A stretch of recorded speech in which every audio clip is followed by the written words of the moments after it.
నేను వేసే రుచికరమైన అట్లతో మీ కడుపు నింపుకున్నట్టే నేను చెప్పే కథలలో నీతిని మీ బుర్ర నిండా నింపుకోవాలి. మంచి తిండి ఆరోగ్యాన్ని ఇస్తుంది. మంచి ఆలోచనలు జీవితాన్ని ఆనందమయం చేస్తాయి. పెద్దమ్మా, ఈరోజు ఏ కథ చెప్పబోతున్నావు? మంచితనం ఎంతటి మేలు చేస్తుందో ఈ కథలో చెబుతాను, శ్రద్ధగా వినండి. పూర్వం ఒక ఊళ్ళో ఒకే పోలికలతో 3 అన్నదమ్ములుండేవారు. వారు రోజుకొక ఊరు తిరుగుతూ మణిమాణిక్యాలతో వ్యాపారం చేస్తూ ఉండేవారు.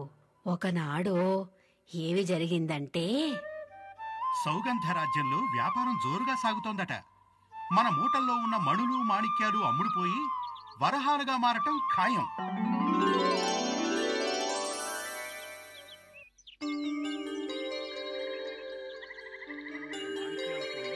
వరహాలొస్తాయి అంతే కదా. భుజాన మూటల్ని మోస్తూ రోజుకొక్క ఊరు చొప్పున తిరుగుతూ బ్రతకాల్సి వస్తోంది. దర్జాగా కాలు మీద కాలు వేసుకుని మహారాజులా బ్రతకలేమా? అదేమిటి, వ్యాపారం చేసుకుంటూ గౌరవంగానే బతుకుతున్నాగా, ఇంతకన్నా ఇంకేం కావాలి? మనిషి ఆశాజీవి. ఆశపడ్డంలో తప్పే ఉంది? ఆశ పడవచ్చు గాని అత్యాశ పనికిరాదు. ఏమో, నా అత్యాశే నన్ను ఐశ్వర్యవంతుణ్ణి చేస్తుందేమో.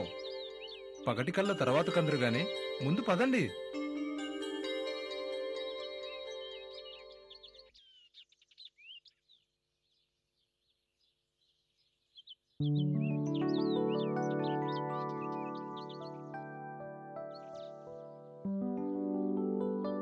ఎంత అమ్మినా చింత తీరునా, కోరుకున్న రాజయోగం చెంత చేరునా. పద పద, సత్రానికి పోయి సేద తీరుదాం. చీకటి పడుతోంది, బయలుదేరుదామా? ఇంకాస్త పొద్దుందిగా, కాసేపు ఆగొస్తానులేండి. సరే, మేం వెళ్తున్నాం, నువ్వు అమ్ముకో. వచ్చిన వరహాల్ని నువ్వు మొయ్యలేవు గాని బండి కట్టించుకొని తీసుకురా.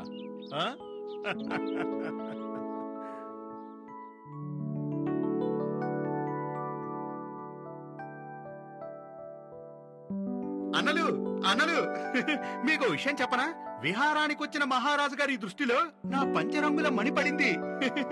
దాన్ని ఆయన ఎంతో ఇష్టపడి తీసుకున్నారు. అందుకు తగిన గొప్ప బహుమానాన్ని నాకు ఇస్తానని రేపు కోటకు కూడా రమ్మన్నారు. అవునా?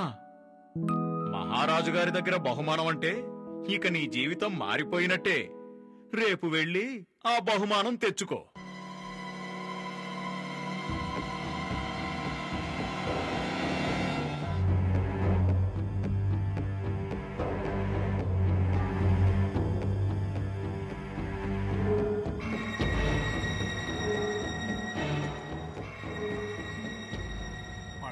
మహారాజు గారి కంట్లోనే పడాలా?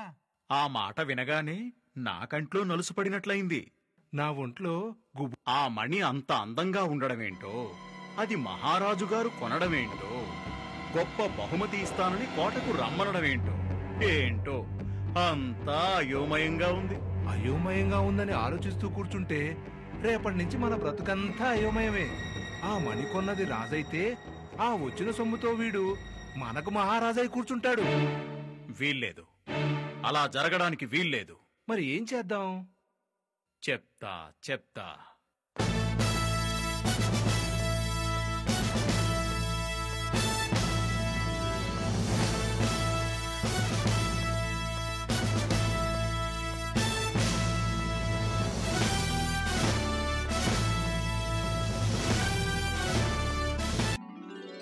ఓ నీవా? రారా. నీ చెంతనున్న మణి చాలా అద్భుతంగా ఉంది. అది మాకు మహారాణి గారికి మిక్కిలి మక్కువైనది. దానికి ప్రతిఫలంగా మాకు తోచిన బహుమానమిస్తాం. మహామంత్రి, ఇతనికి 1000 వరహాలు ఇచ్చి పంపించండి. సంతోషం మహారాజా. సెలవు. ఇవిగో 1000 వరహాలు. మహారాజు గారి మనసును దోచుకుని మంచి బహుమతి కొట్టేశావు. నువ్వు సంపాదించిన మణి నిన్ను అదృష్టవంతుణ్ణి చేసింది. సెలవు మహామంత్రి.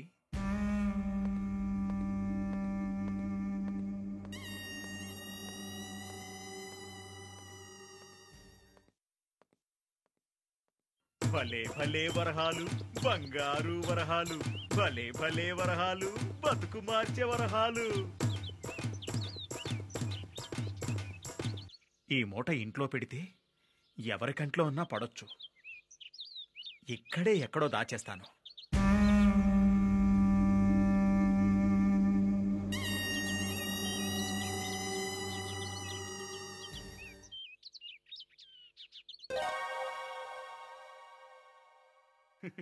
అన్నలు అన్నలు, నేను కోటకు వెళ్ళి మహారాజు గారు ఇస్తానన్న బహుమతిని తీసుకొస్తాను.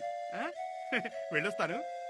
అలాగే అలాగే, క్షేమంగా వెళ్ళి లాభంగా రా.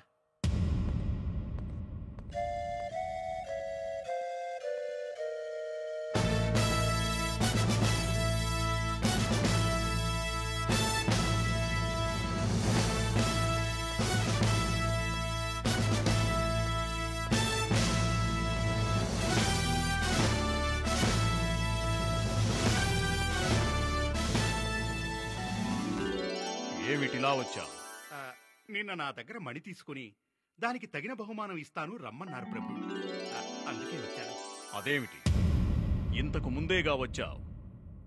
నిన్ను మెచ్చుకొని తగిన బహుమతి ఇచ్చి పంపించమని మహామంత్రితో చెప్పానుగా. నేను రావటం ఏంటి ప్రభు? నేనిప్పుడే వచ్చాను. ఏం మాట్లాడుతున్నావు? మహామంత్రి ఇతనికి 1000 వరహాలిచ్చి పంపించమన్నానుగా. ఇచ్చాను ప్రభు. మీరు నాకు 1000 వరహాలు ఇవ్వడం ఏంటి మహామంత్రి? ఏం మతిగాని మందగించిందా? అయ్యో మహామంత్రి, మీకు ఆగ్రహం తెప్పిస్తే మన్నించండి. నేను వచ్చింది లేదు, మీరు నాకు ఇచ్చింది లేదు. ఇతను అసత్యం పలుకుతున్నాడు మహారాజా. ఇతని మీద మీకున్న అభిమానం ఆసరాగా చేసుకుని మిమ్మల్ని మోసం చేయాలని చూస్తున్నాడు. ఎంత మాట! మహారాజు గారిని నేను మోసం చేయటమా? చాలు ఆపు. కొన్ని ఘడియల ముందు నువ్వు రావడం నిజం, మహామంత్రి నీకు బహుమతి ఇచ్చి పంపించడం నిజం. అత్యాశతో మరోసారి నా వద్ద బహుమతి సంపాదించాలని చూస్తావా? మహామంత్రి, ఇతని ఇంటికి పోయి అంతా సోదా చేయండి. అక్కడ వరహాల మూట దొరికితే నీకు కఠిన శిక్ష తప్పదు.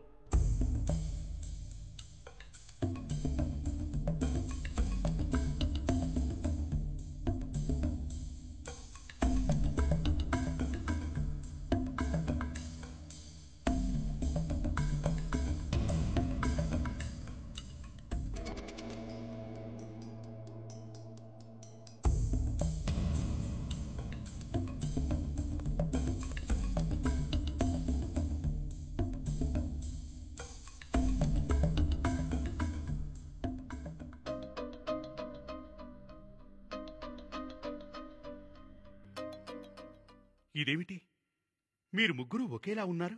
మేము కవలలం మహామంత్రి గారు. ఇప్పుడు నాకు అర్థమైంది. మహారాజు గారి దగ్గరికి పదండి.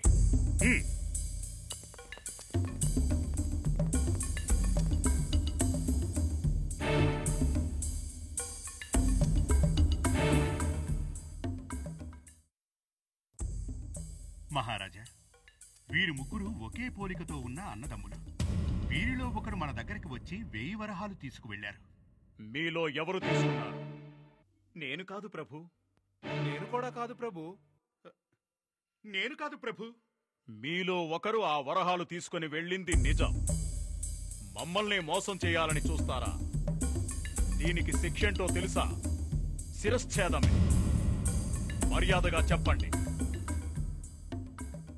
మర్యాదగా చెప్తారా, లేకపోతే నా కత్తికి పని పెట్టమంటారా? బాబోయ్ మహామంత్రి, వీళ్లు పోలికలను అడ్డం పెట్టుకుని మాతో బాచికలాడుతున్నారు. జరిగిన మోసానికి మా నెత్తురు సలసలా మరిగిపోతున్నది. మహారాజులమైన మేము సామాన్యుల చేతిలో మోసపోయామని అందరికీ తెలిస్తే మా ఆధిపత్యానికి భంగం కలుగక మానదు. మహారాజా, ఆందోళన పడకండి. ఈ సమస్య తప్పక పరిష్కారమవుతుందని నా అంతరాత్మ చెబుతోంది. వీరిలో దోషి ఎవరో తేలేంత వరకు వీరి ముగ్గురిని మన ఆస్థాన అతిథులుగా మన రాజ్యంలోనే ఉండనివ్వండి. ఎవరక్కడ? ఈ ముగ్గురు ఇక్కడే ఉండుటకు ఏర్పాట్లు చేయండి.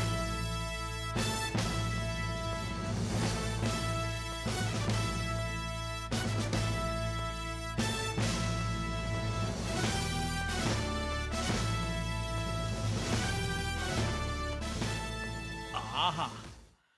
పుట్టి మెతుకు ముట్టిన దగ్గర నుంచి ఇటువంటి రుచికరమైన ఫలహారాన్ని ఏనాడైనా భుజించామా?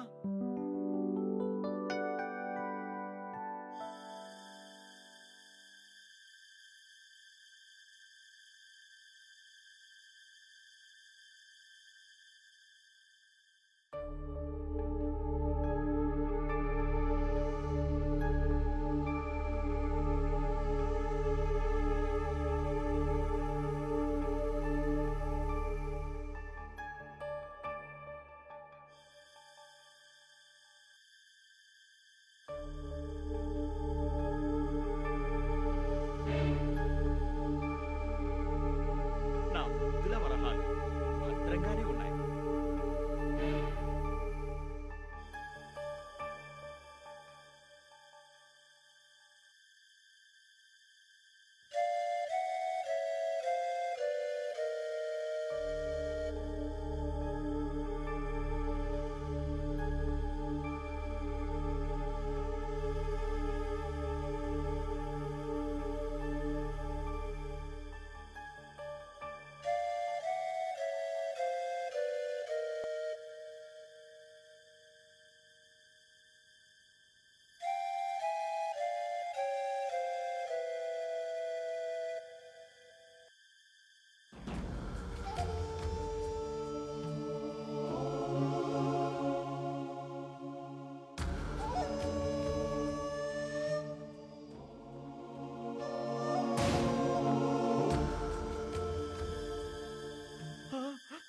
అయ్యో అయ్యో, వరహాల మూట ఉండాల్సిన చోటులో ఆకులున్నాయేంటి?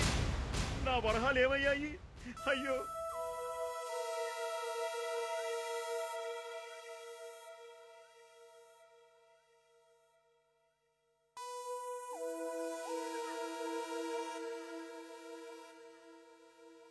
మహారాజా, ఈ ముగ్గురిలో దోషి ఎవరో తేలిపోయే సమయం వచ్చింది. ఎలా మహామంత్రి? చెబుతాను. మీ ముగ్గురు మీ చేతులను శుభ్రపరచుకోండి. ఎందుకు మహామంత్రి? భోజనాలు పెడతారా? పెడతాం పెడతాం. ముందు చెప్పింది చెయ్యండి.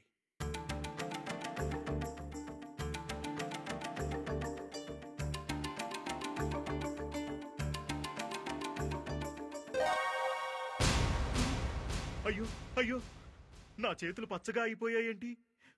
వీళ్ళ చేతులు బాగానే ఉన్నాయి, నా చేతులే ఎందుకిలా అయిపోయాయి? ఎందుకంటే ఆ దోషివి నువ్వే కాబట్టి.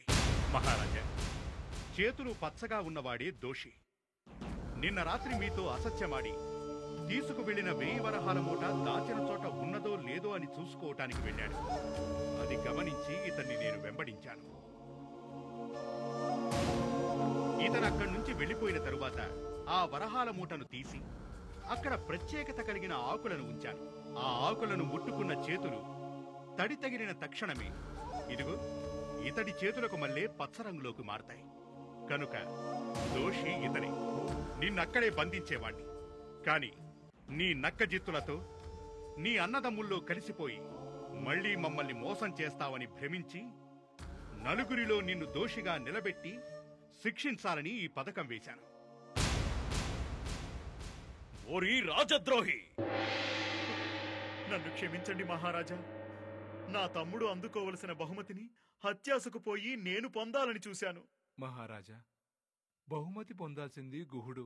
ఈ తప్పులో నా ప్రమేయం కూడా ఉంది. నన్ను క్షమించండి మహారాజా. లేదు, మమ్మల్నే మోసం చేయాలనుకున్న మీరు ప్రజలను ఇంకెంత మోసం చేస్తారు? మిమ్మల్ని క్షమించకూడదు. మహారాజా, అత్యాశకు పోయి నా అన్నలు చేసిన తప్పును దయచేసి మన్నించండి. నా దగ్గర మీరు తీసుకున్న విలువైన మణికి తగిన బహుమతి నాకు వద్దు. దానికి ప్రతిఫలంగా నా అన్నలను శిక్షించకుండా వదిలిపెట్టండి. అన్నలను కాపాడుకోవాలనుకున్న నీ మంచితనం, దానికి ప్రతిఫలంగా నీకిస్తానన్న బహుమానాన్ని వదులుకున్న నీ నీతి గుణం మాకు నచ్చాయి. నీ మొహం చూసి నీ అన్నలను వదిలేస్తున్నాను. చిన్నవాడైన మీ సోదరుణ్ణి చూసి బుద్ధి తెచ్చుకోండి. నీ చెంతనున్న మణిని మెచ్చి 1000 వరహాలిస్తానన్నాను. నీ మంచి గుణం మెచ్చి ఇంకో 500 వరహాలు జత చేసి ఇస్తున్నాను. తీసుకెళ్ళు. సంతోషం మహారాజా, సంతోషం. విన్నారుగా పిల్లలు, ఈ కథలో నీతి ఏమిటి? నన్ను చెప్పమంటారా? కష్టానికి తగిన ప్రతిఫలం తప్పక దక్కుతుంది. తప్పు నిప్పు లాంటిది. మోసం చెయ్యాలని చూస్తే అది ఎప్పటికైనా ప్రమాదమే. సాటివారిని మోసం చెయ్యాలని చూడడం మానవ లక్షణం కాదు. అందుకే ఎవరిని మోసం చెయ్యకూడదు. మంచితనాన్ని మించిన ఐశ్వర్యం లేదు. కష్టానికి తగిన ప్రతిఫలం తప్పక దక్కుతుంది. మోసం చేసి సంపాదించినది ఎప్పటికైనా ప్రమాదమే. తప్పు నిప్పు లాంటిది. దానిని కప్పాలని చూస్తే అవివేకమే అవుతుంది. అది తప్పు చేసిన వాళ్ళని ఎప్పటికైనా దహించి వేస్తుంది.